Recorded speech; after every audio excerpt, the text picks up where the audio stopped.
In today's video, I'm going to show you how to count out loud in most music for the piano starting at the intermediate level. If you are a beginner, or if you are brand new to counting, I highly suggest that you check out my previous video, which focuses on counting using simpler exercises. Before we move on, I want to remind you of the basics of counting. You can see that I have some numbers on my screen. I have some symbols that will ultimately represent syllables that you can use to count. And I'm sure many of you know this, but I'm going to give you a quick overview of how this is supposed to work. So you're going to count the pulse of a piece of music using numbers. And if you need to split the pulse two ways, you're going to count using numbers, and then you're going to use the word "and" between your numbers. If you want to keep track of beats that are split three ways, like in the situation where you have triplets, you can use one olet, two olet, right? You can use the olet syllables. And of course, if you have to split a beat into four parts, you can use the syllables e and a. So a quick demonstration of this would have me counting the quarter note and snapping on the quarter note, right? And so I'll say 1, 2, 3, 4. 1 and 2 and 3 and 4 and 1 olet, 2 olet, 3 olet, 4 olet, 1 e and a, 2 e and a, 3 e and a, 4 e and a. Okay, so hopefully you can see that the beat is consistent. And the whole point of the counting system is that you have a consistent beat, but you can split up the beats in different ways. And that's how this is supposed to work. Also, just to remind you, it is best to actually count out loud, to actually speak the numbers, speak the syllables, make them enter reality instead of staying in your head. You'll find that counting is a lot more helpful and it stays relevant for far longer. For example, I still use counting. It stays relevant for far longer. It's a lot more practical if you actually count out loud. It's one of the advantages of being a pianist as opposed to playing another instrument, okay? So take advantage of the fact that you can speak while you play and use it to increase your sense of control and precision and all of the other things that go along with counting. With that said, I do want to go ahead and get to some examples. I have a lot of examples, and so I'm going to use timestamps to divide up the video, and you can use those to quickly jump around and work on whatever you want to work on, okay? So let's go ahead and look at the first piece here. This piece is called Smooth Syncopations. It's pretty much the first piece I give to an intermediate student or like an early intermediate student. And this is a good test of just the basics, right? Because we have everything. We have tied notes. We have all of the different rhythmic values represented in 4/4 time, right? Our time signature is 4/4, so we're counting 4 quarter notes a measure. Top number means number of counts. Bottom number, 4 equals quarter note, 2 equals half note, 8 equals eighth note, and so on, okay? Generally speaking, as a kind of a default position when you start counting, you'll want to count using the smallest note value that you regularly see. However, that doesn't always work. It works at the beginner level, but it's kind of unwieldy in a piece like this. This piece does go down to the 16th note, but it doesn't really have that many of them. And so it can be a little bit of a chore to count this entire thing using 16th notes. So what you want to do is you want to find maybe a representative section and maybe count that using 16th notes. And once you have that worked out, you can back off to the 8th note and then you can extrapolate that to the rest of the piece. And also you can just, if you can feel the 8th note right from the get-go, then you can start with that. So let's try doing that and then I'll show you how I deal with the 16th notes, okay? So you have a rest right here. And that basically causes the right hand to be syncopated compared to the left hand. It's on an off beat. And so the left hand has the beat. So what we're going to do here, I'm going to write in between because we're going to need to use eighth notes to keep track of this. 1 and 2 and 3 and 4 and 1. And pretty much everything on the right hand is offset like that. So if I counted my left hand, it would be like this. 1 and 2 and 3 and 4 and 1 and 2 and 3 and 4. And it's actually pretty easy. But the right hand is offset. 1 and 2 and 3 and 4 and 1 and 2 and 3 and 4 and 1 and 2 and so on, okay? You put them together, everything works a lot better, especially when you're counting. You can feel that offset is actually very easy. 1 and 2 and 3 and 4 and 1 and 2 and 3 and 4, okay, right? That's how you can get this off the ground. But then when you get to the part with eighth notes, we'll go ahead and look at that real quick. Well, if I fully subdivided this down to the 16th note, and also let's not observe that tie for just a second. We're going to actually start right on this note so we have a good strong place to start. 16th notes would be like this. 1 E and a 2 E and a 3 E and a 4 E and a. It would look like this. 1 E and a 2 E and a 3 E and a 4 E, and then that would be and a. Okay, so I'll do that again. 1 E and a 2 E and a 3 E and a 4 E and a. Okay, that's how you would do that. But it would be great if we can just feel the 8th note on this. And so in that case, we would play the 16th note. Maybe we'd just use the syllable just for the 16th note, but we wouldn't use it anywhere else. So instead of doing all of this, and this is one of the things that you want to get used to, especially at the intermediate level, you want to find a sort of like a medium rhythm to count. So instead of counting straight with the quarter, that would be pretty difficult on this when you first start out. Instead of doing the 16th note, which is very tedious, you count the note level in the middle, which would be the 8th note. And it's going to be the 8th note in a lot of situations. So it'll be like this. 1 and you can put right here in parentheses, 2 and 3 and 4 and it sounds like this. 1 and 2 and 3 and 4. And I'm going to do that again. 1 and 2 and 3 and 4. And you can pair it with your left hand. And now the left hand can take the place of the tied note on the right hand. 1 and 2 and 3 and 4 and. Okay, maybe we can start on the and of 4 now. So here's the and of 4 from the previous measure. And 1 and 2 and 3 and 4 and. You put it all together, you end up with this. 1 and 2 and 3 and 4 and 1 and 2 and 3 and 4 and 1 and 2 and 3 and 4 and 1 and 2 and 3, 4.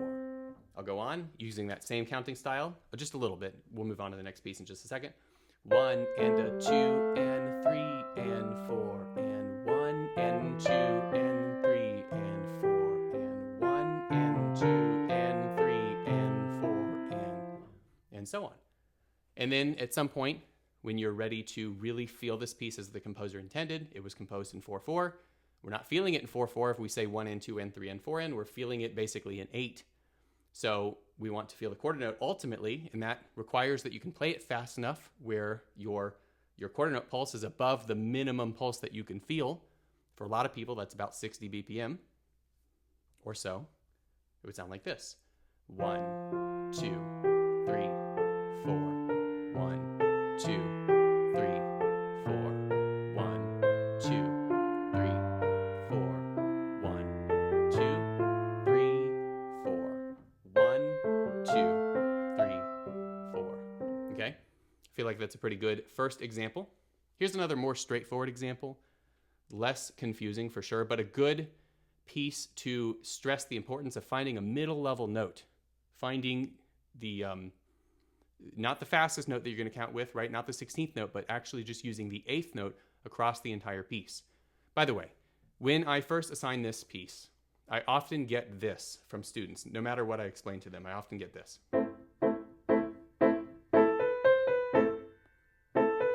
Okay, that should not happen. So at some point, you probably do need to feel the 16th notes in order to make sure that each of these quarter notes, even though they're staccato, the second quarter note right here, this one, beat 2, cannot happen until all of beat 1 has passed, even though we're playing a staccato quarter note. So 1, E, and 2, like that, right? And so basically what we're doing is we're feeling this opening part in terms of, oops, iPad bug, in terms of those, right? 1 E and 2 E and 1 E and 2 E and 1 E and 2, 1 E and 2 E and 1 E and 2 E and 1 E and 2 E and 1 E and 2 E and 1 E and 2 E and 1 E and 2 E and 1. Okay, of course course, it gets unwieldy. It gets unwieldy fast because it's just not fun to count 16th notes the entire time. You only do it when you have to do it. So instead, we should really feel the 8th note. If you feel the 8th note, you're going to find that this part right here is going to come together a lot faster. And this part just requires a slight adjustment in order to make that work. So let's actually do that. So I'm going to erase this, and I'll move my mic. Okay. So if we count 1 and 2 and for all of those, and then we count, it's kind of hard to write it here, 1 and 2 and for these, right? Every other. That would sound like this. 1 and 2 and. So you square that with the first part. 1 and 2 and. Yes, it does make them go slow. If you're going to play your 16th note slow, your quarter notes are going to go 4 times as slow. But that's part of this, and once you understand the 8th note counting, this comes off the ground pretty quick.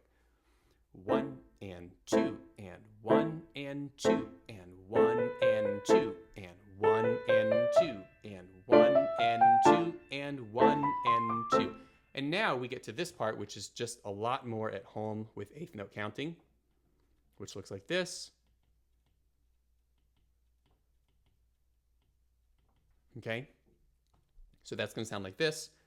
1 and 2 and 1 and 2 and 1 and 2 and 1 and 2 and.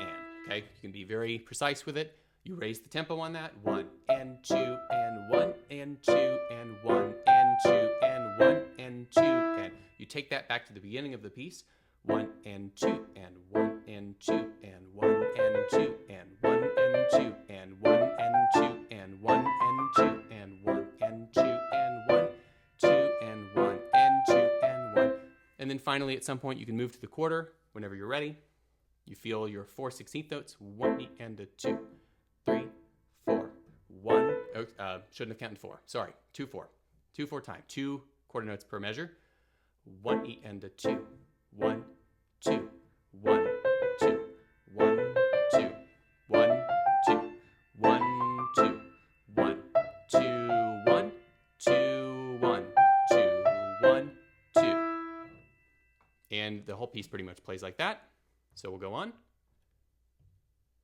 So this piece is actually, I'm going to do all 3 movements of this sonatina, the Clementi Sonatina, Opus 36, number 1.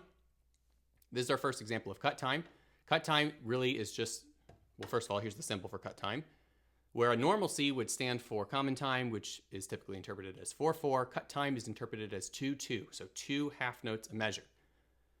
Okay, so this piece would actually be counted like this: 1 2 1 2 1 2 1 2. Okay. However, in many cases with cut time, it is my personal opinion as a teacher, that you should probably start in 4. And the reason for that is you have more flexibility with the counting layers and everything, right? If you count 1 and 2 and, if you count 1 and 2 and in order to do this, it's going to be like this: 1 and 2 and, right? Instead of going 1 2 3 4. And basically what that means is that you're already one level of subdivision down just to get your baseline measure with the quarter notes and 8th notes, right? So it actually limits the depth of the different syllables that you can use by one layer. So if you count in 4, it sort of makes that issue a non-issue and lets you actually have a syllable all the way down to the 16th note, which I don't think we have 16th notes in this. Yeah, we don't have 16th notes in this, but you might. In a cut time piece, you might. So anyway, so I recommend you just count this in 4. So 1, 2, 3, 4, like so. Pretty simple. You can count with the subdivision of the 8th note if you'd like. That's a lot like counting 16th notes on other pieces. So, it gets really busy when you count the fastest note of the piece for the entire piece. So I like to do something like this, maybe mixed counting. 1, 2, and 3, 4. 1, 2, and 3, 4. 1, 2, 3, 4. 1, 2, 3, 4. 1, 2, 3, 4. 1, 2, and 3, 4. And 1, 2, 3, 4. 1, 2, 3, 4. 1, 2, 3, 4. Okay. One note on this piece. This is a good piece to demonstrate the importance of counting with your rests. Look at the rest. Look at the left hand real quick. You're counting 1, 2, 3, 4. 1, 2. It's not staccato, and it's not a half note, and it doesn't last infinitely long. It needs to be exactly that length, and that's another benefit of counting is you can really time the rest. If you look at the second system, 1, 2, 3, 4, 1, 2, 3, 4, 1, 2, 3, 4, 1, 2, 3, 4, 1, 2, right? So those rests really need to be counted as well. So another argument for counting out loud. But that's basically how you would get something like this off the ground. And then when you're ready and you have it going pretty fast, you can withdraw the 4 counting and you can switch to 2 and really just feel the 2 half notes. And so that would be the equivalent of feeling this, right? 1, 2. And you could just temporarily use the 1 and 2 and.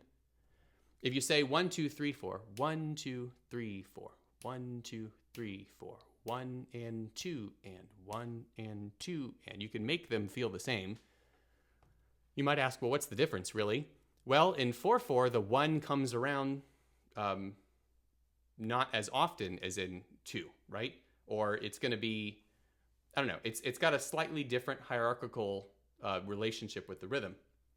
So you go 1, 2, 1, 2, as opposed to 1, 2, 3, 4, 1, 2, 3, 4.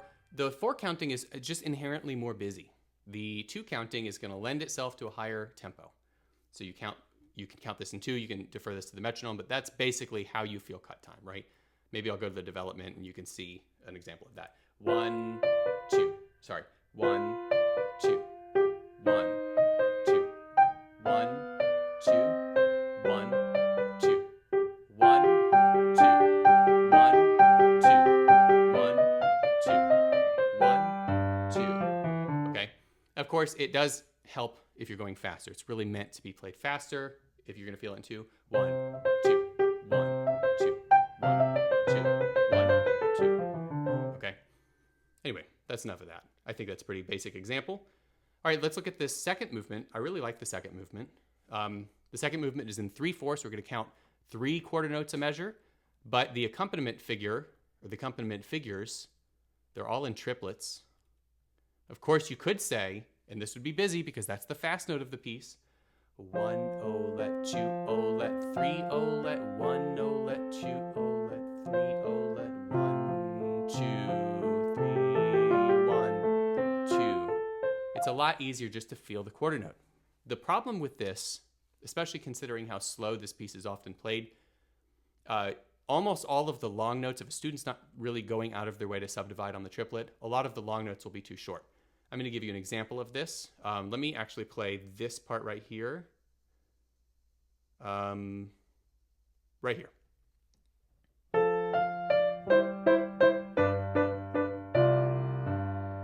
I see that a lot. That's not the right way to do it. 1, oh, let 2, oh, let 3, oh, let 1, oh, let 2, oh, let 3, oh, let 1, oh, let, right? So you have to actually be able to feel your long notes using the triplet. I think a helpful trick really is maybe just to feel your quarter notes everywhere except for the long notes, and then on the long notes maybe you can feel the triplets. And I do that a lot actually, where I'll count my long notes out, but I won't necessarily count out the smaller notes because I'm using the smaller notes to actually keep the piece proportional anyway. You can sort of feel the piece in terms of the small notes, right? So you're not going to mess this up. Right? I'm not going to mess this up even if I don't count because it's just 9 eighth notes in a row. 1, 2, 3, 1, 2, 3, 1, 2, 3, 1, oh, let 2, oh, let 3, oh, let. Okay, and that's how you can basically make sure that those are all correct. Sometimes you'll find situations like this where you have a 16th note in between the last triplet. Okay, I mean, it's hard to get really specific on this rhythm. I think what's supposed to happen in most of these cases is the 16th note just needs to happen between. It just needs to happen between. You don't really need to make it any more technical than that. You can make it halfway between, which is what I usually do.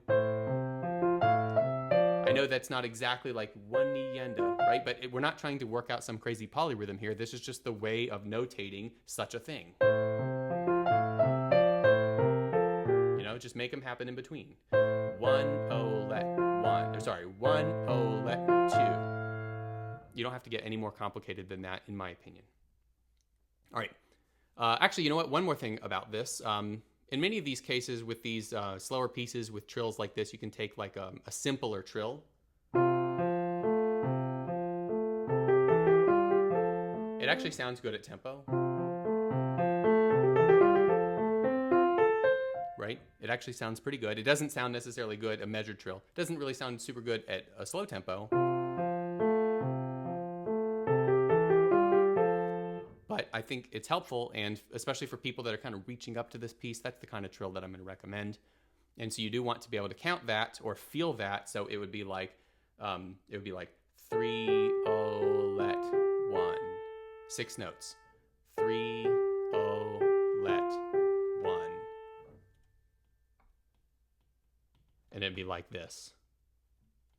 You'd have 2 sets of 16ths lining up with your 3 and your O, and then the final would be the let. 3-0 let 1, like that. 3-0 let 1, 3-1. And that's how you can work something like that out. All right, so let's go on to the next example, which is actually going to be the final movement of this sonatina, because it gives us an example of 3/8. In 3/8, we're counting 3/8 notes per measure. And so your 16th note actually gets the and. So this is a good example of when you don't use eanda on a 16th note, right? Just because you see 16th note, that doesn't mean you're going to use the eanda syllables. You use those syllables when you're splitting a beat 4 ways. Well, in 3/8 time, where you're counting the 8th note pulse, you're only needing to split it 2 ways to keep track of the 16th note pulse, if that makes sense. So the way you would count this is 1, 2, 3, which means this will be and. And again, I think it's helpful to find, one level above the fastest note. So if the fastest note is the 16th note, count 1 level above that, the 8th note, which would be the time signature of the piece. And you'll have a much more comfortable counting experience. 1 and 2, 3, 1, 2, 3, and 1, 2, 3, 1, 2, 3, 1 and 2, 3, right? 1, 2, 3, 1, 2, 3, 1, 2, 3, 1, 2, 3, 1, 2, 3, 1, 2, 3, 1, 2, 3, 1, right? And you can make your 1 nice and strong. Let's see if we can go farther along in the piece, right? You might go second system right here. 1 and 2, sorry, 1, 1, 2, 3, 1, 2, 3, 1, 2, 3, 1, 2, 3, 1, 2, 3, 1, 2, 3, 1, 2, and 3, and 1 and 2 and 3, and 1 and 2 and 3, and 1, 2, 3, and 1 and 2 and 3, and 1, 2, 3, and 1, 2, 3, and 1, 2, 3, 1, 2, 3, 1 and 2 and 3, and 1 and 2. Okay? So that's how you can count something like that. I'm mixing my counting up because that's something we want to be able to do at this level because we're going to need to do it a lot. It's impractical to count everything in the smallest note, and sometimes you want a little bit more precision than counting 1 level up, so you can just insert the extra syllables as you need them, provided that you can keep a steady pulse. You can always practice with the metronome to ensure that this happens. If you are enjoying this selection of pieces, and if you find my presentation style helpful, and also if you would like the chance to work with me directly, please consider checking out the Flex Lessons Piano Academy, and in particular, check out the intermediate curriculum. You can learn more by clicking on the link in the pinned comment. All right, so totally different direction here. This is a much easier counting example. You're just using 1 and 2 and 3 and, right? Because we just have 8th notes. However, this piece is a slower piece, and so I wanted to show you this piece for 2 reasons. I wanted to show you how to be expressive with counting. So just because you count doesn't mean you need to be perfectly metronomically steady. In fact, that's the metronome's job, to be perfectly metronomically steady. You can use the metronome when you need it to be perfectly steady. You need to be generally steady. You need to start out a piece, knowing the rules before you break them. That's kind of the purpose of counting out loud early on in the learning process. But at the same time, you can use counting and the extra control and precision that it offers you to shape your phrases and make for beautiful playing. That's the first thing I wanted to show you on this piece. The second thing I wanted to show you on this piece is we have a repeat of the A theme in the right hand set against a different accompaniment pattern. And it's very important that you match the pulse between the two of the same statements of the theme. So I'm going to give you an example. try to give you an example of both things. So if I count very slow, 1, 2, and 3, and 1, 2, like that.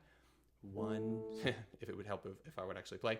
1, 2, 3, and 1, 2, 3, and 1, 2, 3. I'm just keeping track of my subdivision so that I'm ready. 1, 2, 3, 1, 2, 3, 1, 2, 3, 1, and 2, and 3, and. Going right to here. Now I'm going to feel that same thing. 1, 2, 3, 1, right? That's very similar to hopefully how I played it in the beginning, except for now we have the arpeggiated accompaniment. 1 and 2 and 3 and 1 and 2 and 3 and, right? They need to match. So if I go to the first measure, 1, 2, 3, 1, 2, 3, 1, 1 and 2 and 3 and 1, 2 and 3 and 1. Make sure those match with each other. And then we can use counting to shape it a little bit. So I can slightly accelerate towards the peaks and then decelerate a little bit, always putting back what I take, if you will. 1, 2, 3, 1, 2, 3, 1, 2, 3, 1, 2, 3, 1, 2, 3, 1, 2, 3, 1, 2, 3, 1. I'll do the second theme.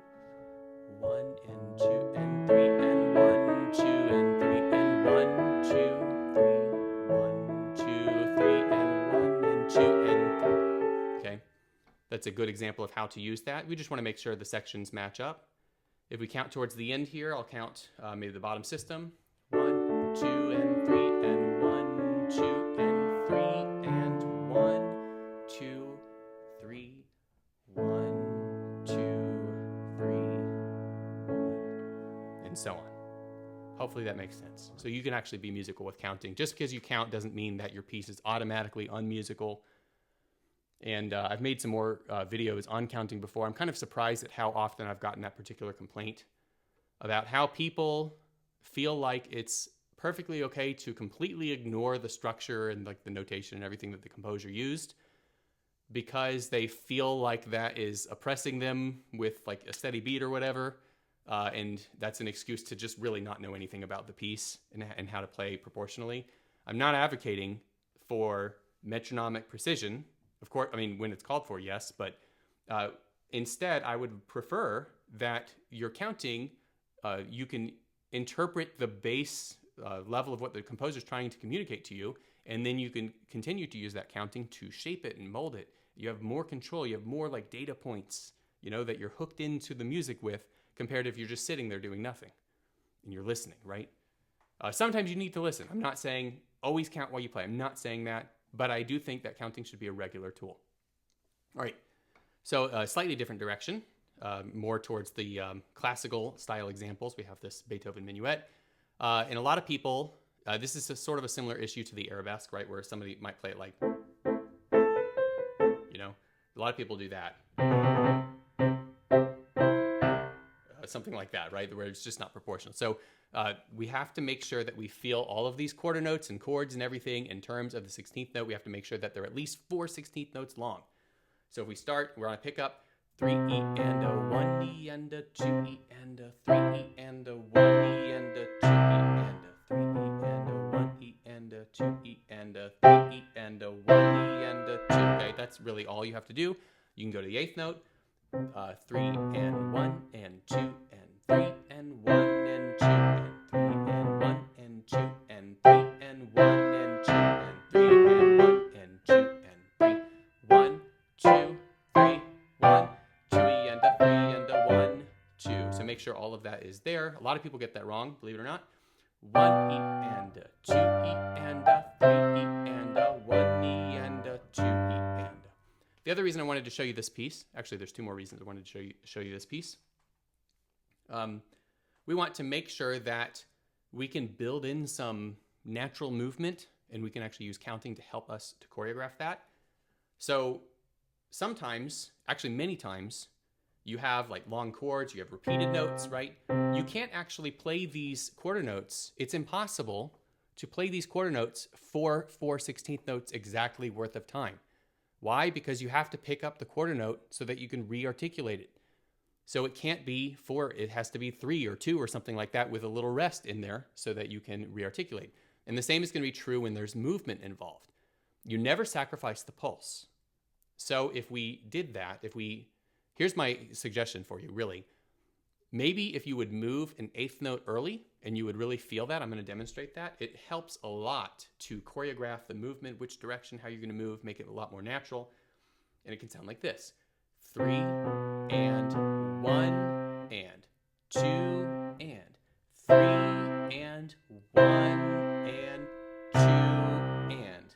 Right? You see that choreography there where when I move, 3 and 1 and 2 and 3 and 1 and 2 and 3 and 1.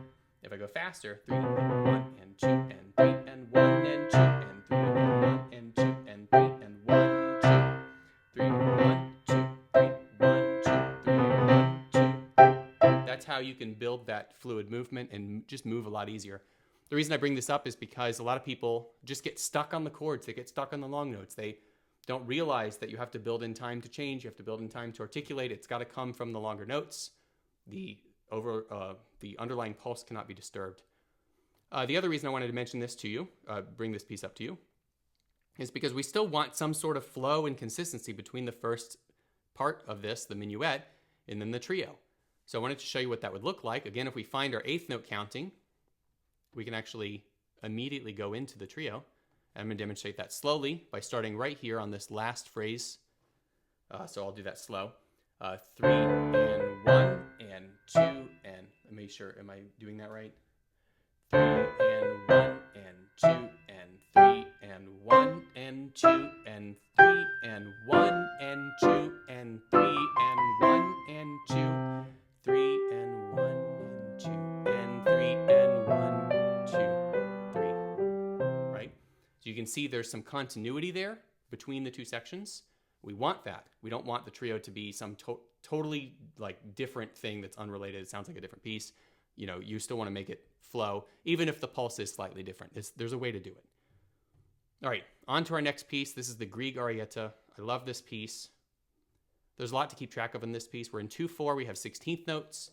So we can start out by counting 1 E and a 2 E and a 1 E and a 2 E and I probably should write it out for you just a little bit. Of course, we're probably not going to actually be thinking the 1 E and is the entire time because the 16th notes are running almost the entire time. You really can just count the 8th note, I think. But just in case you need it, 1 E and 2 E and so on, okay? There's one more part I want to count for you towards the middle system, but we'll get to that in just a second. So we have 1 E and 2 E and 1 E and 2 and then you can do it on the 8th note. 1 and 2 and 1 and 2. You can do it on the quarter note. 1, 2, 1, 2. Okay, and you'll notice I can still be musical, even with that restriction. Now going on, let's go to the second system just because it's really pretty. 1 and 2 and 1 and 2 and 1 E and a 2 E and a 1 E and a 2. Here's what you do kind of need to feel the 16th note here. 1 E and a 2 E and a 1 E and a 2 E and a 1 E and a 2 E and a 1 and a 2 E and a 1. Okay, there's a lot to explain there. I'll try to do this quickly because a lot of it is my opinion. Of course, you got to feel this 1 E and 2. That's a 16th note. E and both of these belong here. Right? And then you just want to make sure these are long enough. 1 E and a 2 E and a. Same thing here.